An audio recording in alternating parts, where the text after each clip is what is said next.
Okay, anyway, please continue. So my opinion of it is not as negative as yours. Okay, I'm really interested in what you have to say about it. My primary complaint is that it feels like, spoilers for this because I'm no longer Yeah, there. I feel like it is a prologue to a much longer show or series, and it's literally just the 4 episodes that are establishing like what's happening. It feels like it could be like a pilot movie. Yeah. Like, it feels like the first 4 episodes of a 24-episode season. Yeah. Like, it's very strange to me that they just stopped after 4, I guess, budget or, trying it out. Trying to see if a Netflix original anime based on a video game could have any legs. But, I really liked the animation, the visuals. There's a lot of really cool shit that happens visually in that show. What did you like? Like, a lot of Dracula's effects are really dope. Dracula is cool. Like when he's using the seeing glass to make himself appear as like a giant fireball and like talk out of the clouds, that shit is dope. When he's cool.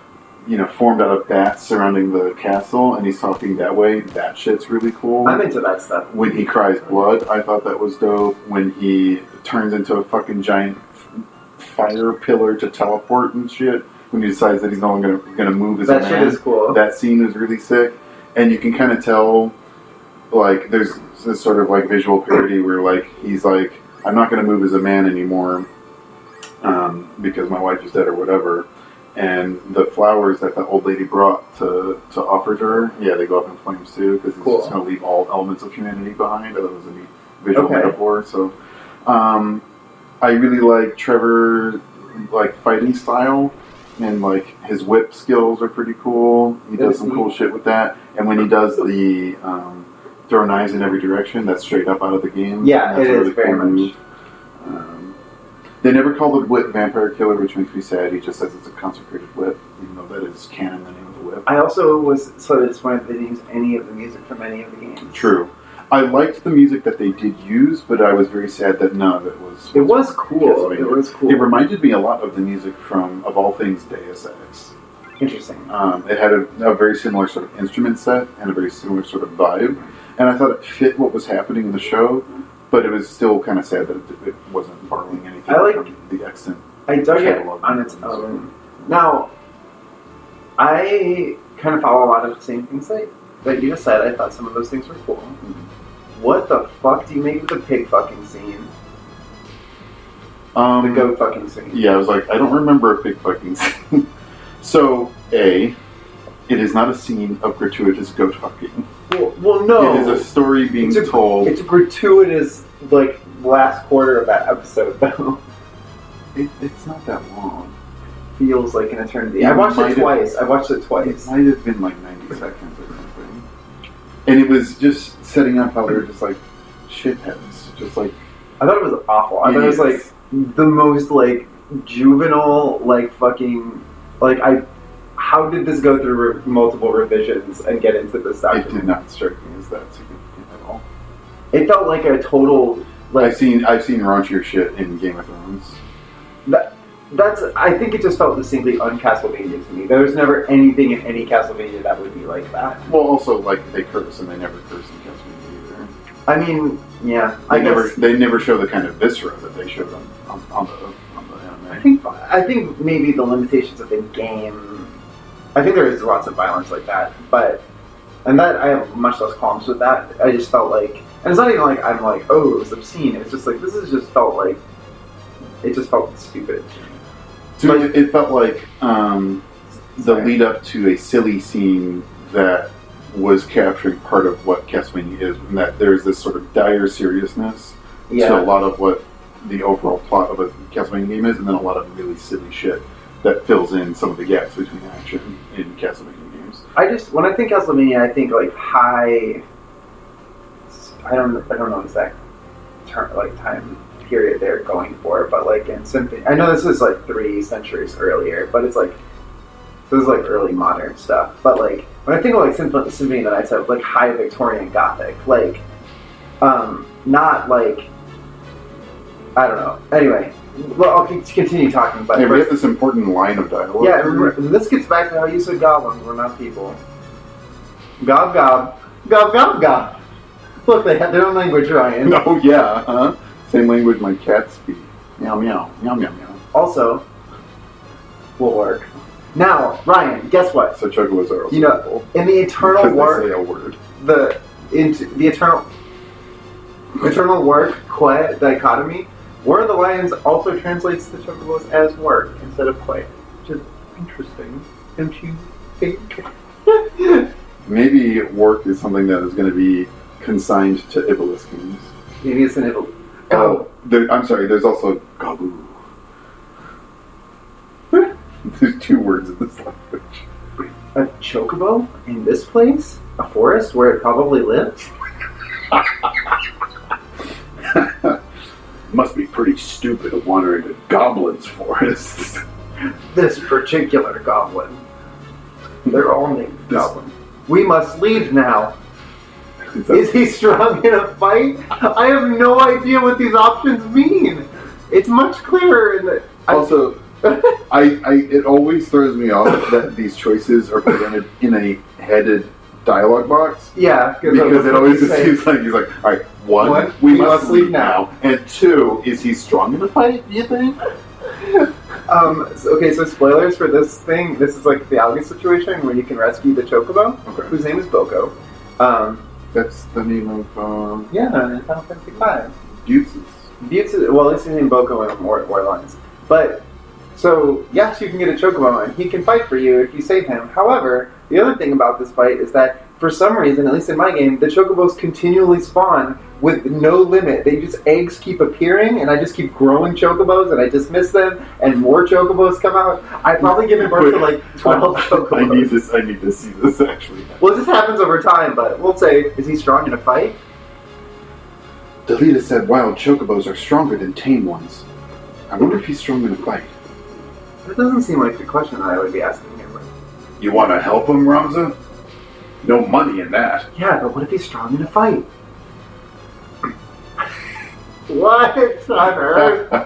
Is this Castlevania? Yeah. He may help us save the princess. See, we murder goblins in cold blood. They're person nothings. And this chocobo, though, gets human pronouns, and we presume that he has enough abstract thought to want to have any involvement in a vie for the crown of a civilization of which he is not a part. Here's the thing, he said you can ride a chocobo. If you ride a goblin, it's a felony. Now this is getting back into the exact conversation that they were having at the end of the first episode of Castlevania. That was my least favorite thing in the entire universe. Seriously did not stand out to the point where I don't think when Trace and I were talking about whether it was good, it didn't even come up. You know why though it stuck out for me is because I like the first part of that first episode where you get all that cool high gothic stuff you're talking about. Mm-hmm. It was suffused with candelabras. You get this high level, like, we can teach humans to be better. You know what I mean? It's about, science versus, like, superstition. And there's the church. And maybe Dracula can change. And then there's, like, biblical, like, violence and death.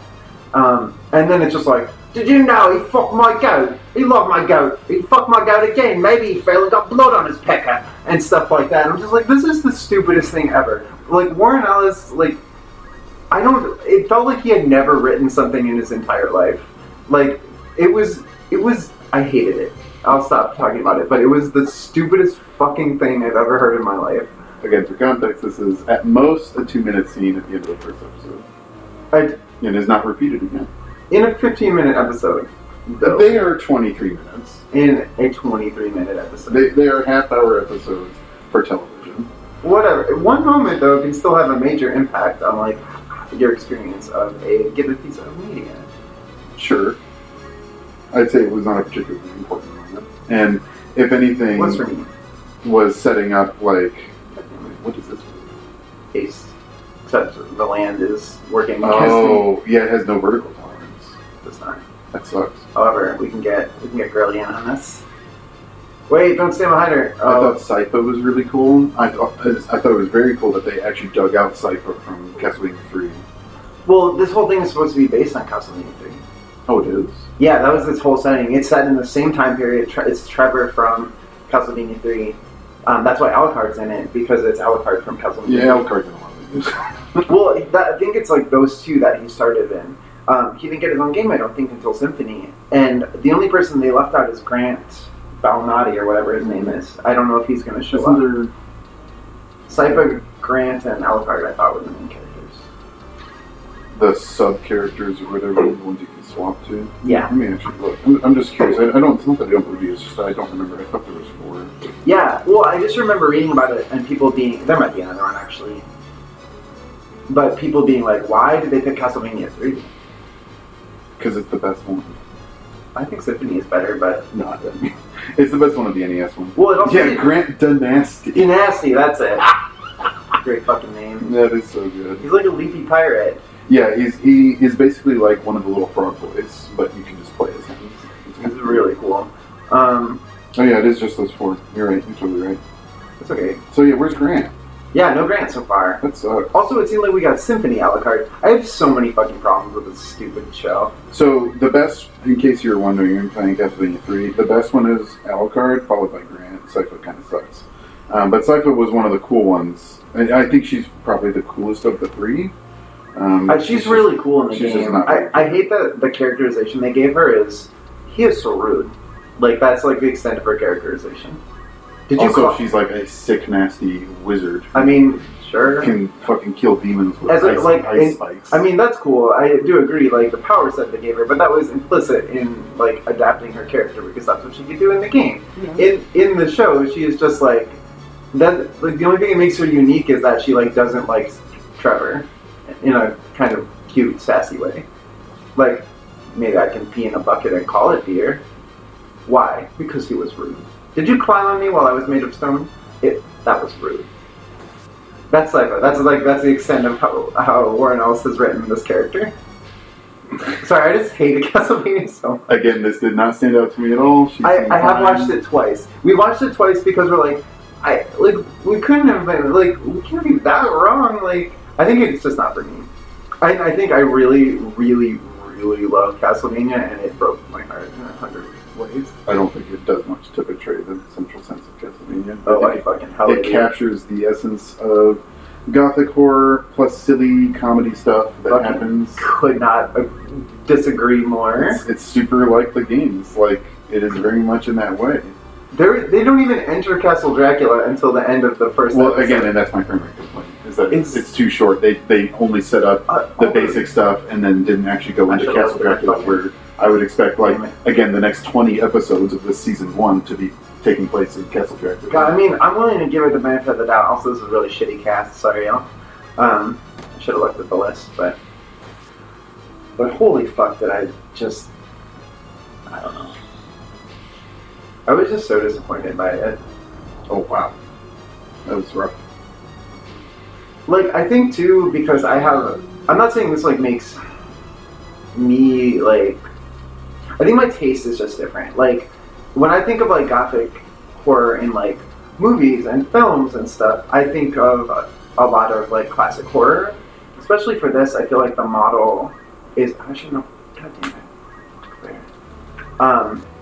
I feel like the model for a lot of it is, like, Universal, Hammer Horror, Eurogothics, stuff like that. And they have atmosphere, and this show did not have that. It had more stupid comedic quipping.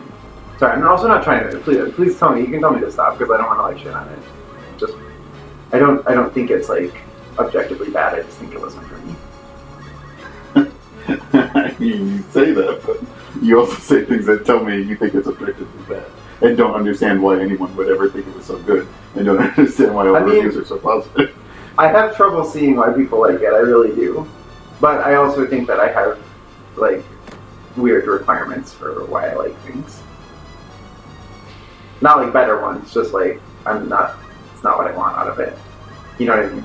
I guess. Like, I might not like Game of Thrones for the same reason. But I would also expect you to not like Game of Thrones.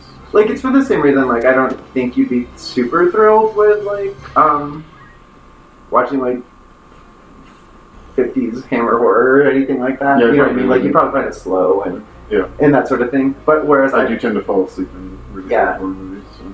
That's all I'm saying. Yeah.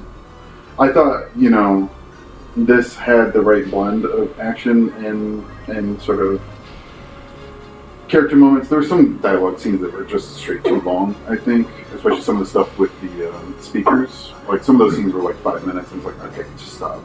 Please. That was, more so than the other stuff, that was one of my complaints too, is that felt very overlong, especially when you're trying to plot like the movement of the plot and in space, and you kind of kept going back and forth. Yes. And that made it feel really weird and circular. Like, it felt like we weren't building. Just kept going back to the speaker house, and it was just like, what is happening? Like, why are we still here? You seem alright. Sorry. The Chocobo just said, work, work. You're lucky. You ought to thank Ramza. Lecture that bird. Sorry. Understands I'm sorry. English. I hope I didn't bring the mood down with my Castlevania shit talking. I feel like I did. Sorry. I love the characterization of Trevor as a reluctant drunk hero. It's kind of my favorite. I had never thought of a Castlevania hero that way, and I thought it was a really cool wrinkle. I like an outcast family that like no one wants them to do what they do anymore. I thought that was cool. Actually, I really like that trope. I don't really like the deployment in Trevor. I do think he's probably the most compelling character. Definitely. But either that or Dracula. But I just can't get over stuff like Snake fucking me crazy and stuff like that. I'm just like, this is just... Again, that was a throwover line to the point where I had to be like, oh, that was the thing that Claire was talking about, but neither of us laughed or noticed it. But the thing is, I noticed it because it was like, it's like someone drove like a 59 Chevy into the, into the building and was like, what anachronism? Why would you fuck a snake? What does that mean? In what context did snake fuckingly ever make sense? And what or reverse anachronism, future, whatever I'm trying to say. Like, it feels like something that shouldn't have been said in that time. Anachronism is the word I mean. Yeah. I don't know what the word is for that. It's definitely not anachronism. No, but you get my point. I don't know. Snake fucking. I can't say for certain what they would have said in 1470s Wallachia.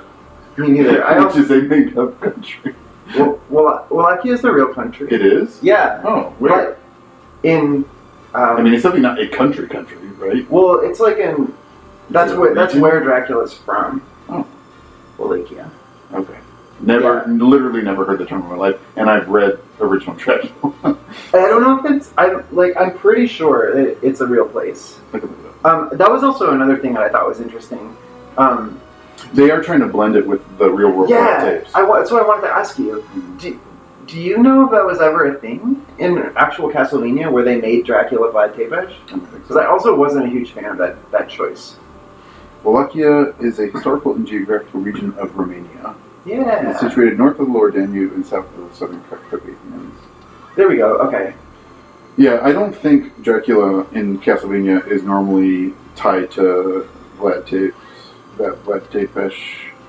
Yeah, I didn't think so. I've learned nothing. What is wrong with me? Wow, but this is actually just the story of Castlevania 3. Yeah, I actually was really surprised that it was actually so much the story. He's not called Vlad in Castlevania 3, I don't think. I don't think he's ever called that. But it is said that after his wife Lisa was burned at the stake by the people of Wallachia, Dracula raised an army of demons to destroy all of Europe as revenge for her death.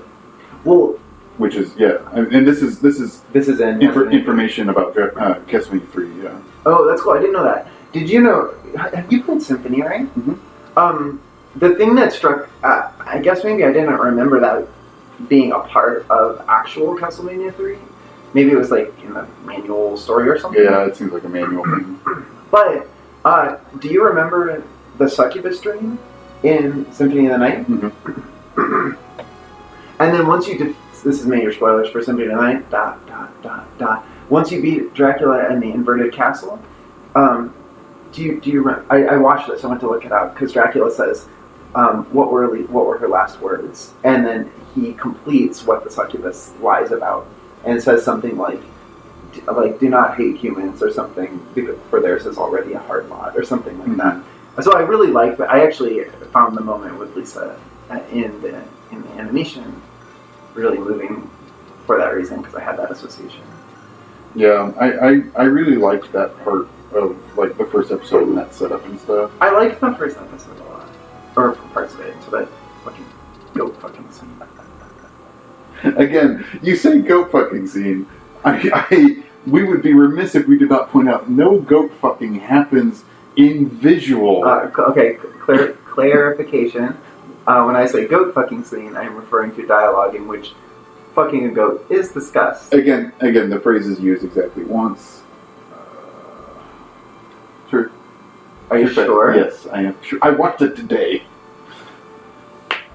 Goat. Well, because he says, how do you know she's in love with you? Well, she fucked me, didn't she? Again, and then up till that point, you still don't know that it's a goat that they're talking about. I'm pretty sure they... Whatever. This point does not need to be belabored. I'm done with the Castlevania goat scene. I'm looking at the instruction manual for Castlevania. Oh, cool. For Dracula 3. God damn it. Dracula 3. So the problem is, it's Castlevania 3 Dracula's Curse, which is really easy for me to flip around in my fucking Dracula 3 mind. Castlevania's Curse. Yeah, exactly. Why do I keep only getting 4 characters, and why is it breaking my heart? So